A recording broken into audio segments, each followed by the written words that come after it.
Good morning, students. Today's topic is chemical formula. As we know that the atoms of elements combine to form a molecule, and we represent the atom with the help of symbol.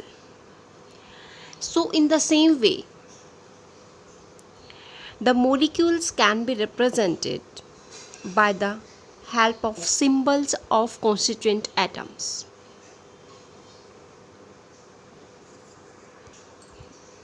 Now, how will you define the chemical formula?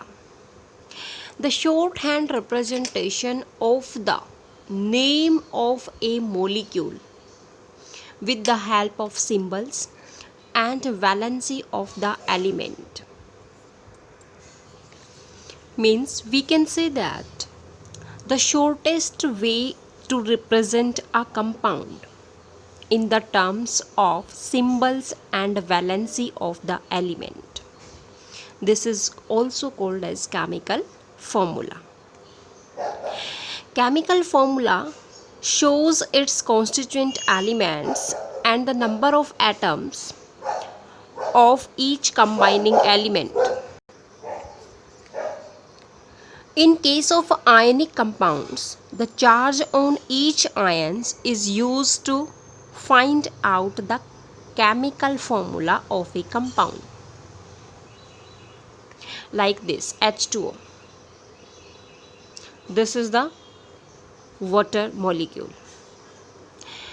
Means chemical formula represent the name of molecule. NH3, it represent the name of molecule. Ammonia, NaCl, sodium chloride, H2SO4, sulfuric acid. Now, how to write the chemical formula for a compound? These are the rules. Rule number 1. First, write the symbol of the elements. Second, below the symbol of each element, we should write their valency. Third, write the symbol of cation first and after that anion second. Fourth, crisscross their charges or valences to get the formula. Fifth, the positive and negative charges must be balanced each other and the overall structure must be neutral. Here we take some example. How to write the chemical formula of sodium chloride? According to rule number 1, first write the symbol of the element. Sodium symbol is Na, chloride is Cl.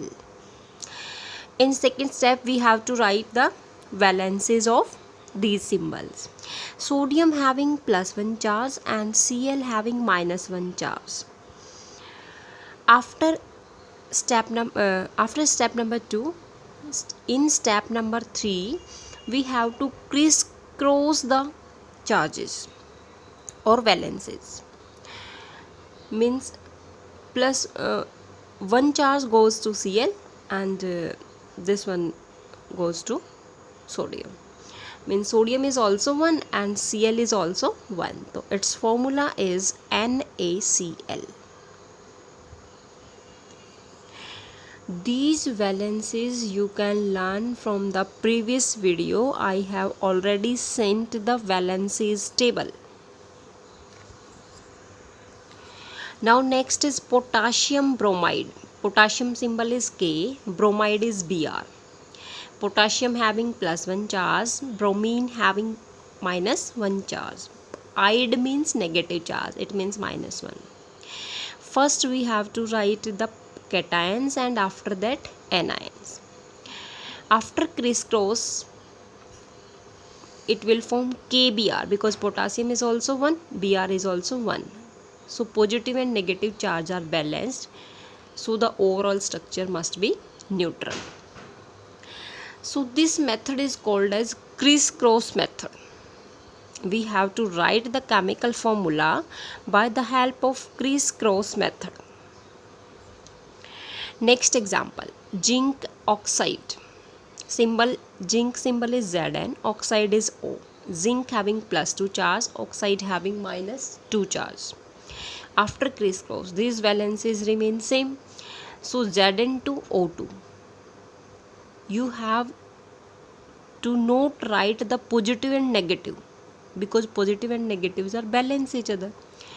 So after that, 2 is common in both. It will form ZnO. This is the exact formula, because valences are same of both the element. So we have to write ZnO. Now next is hydrogen chloride. Hydrogen symbol is H, chloride is Cl. Hydrogen having +1 charge, Cl having -1 charge. After criss-cross, it will form HCl, one hydrogen and one chlorine. Next, aluminium oxide. Aluminium Al, oxide O. Aluminium having +3 charge, O having -2 charge. After criss-cross, aluminium is 2, Al2. Oxygen is 3, O3. So Al2O3 is the formula of aluminium oxide. Next, calcium oxide, Ca, oxide O. Calcium having +2 charge, oxide having -2 charge. After criss-cross, it will form Ca2O2. But both the valences are same as in this case, zinc oxide. So it will form CaO, calcium oxide. Now next is hydrogen sulfide. Hydrogen symbol is H, sulfide is S. Hydrogen having +1 charge, sulfide having -2 charge. After criss-cross, H becomes 2, so H2.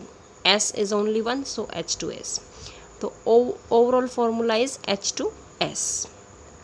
Next, magnesium chloride. Magnesium Mg, chloride Cl. Magnesium having +2 charge, chloride having -1 charge.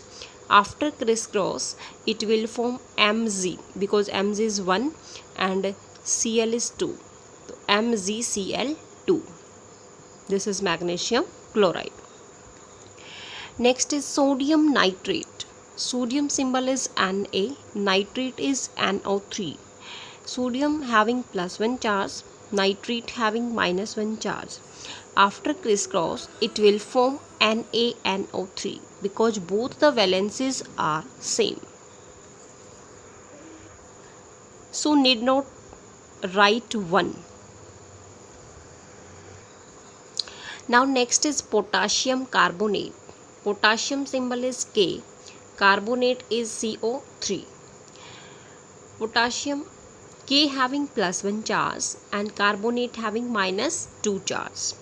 After criss-cross, it will form K2CO3. Carbonate is only 1, so we need not to write in one form.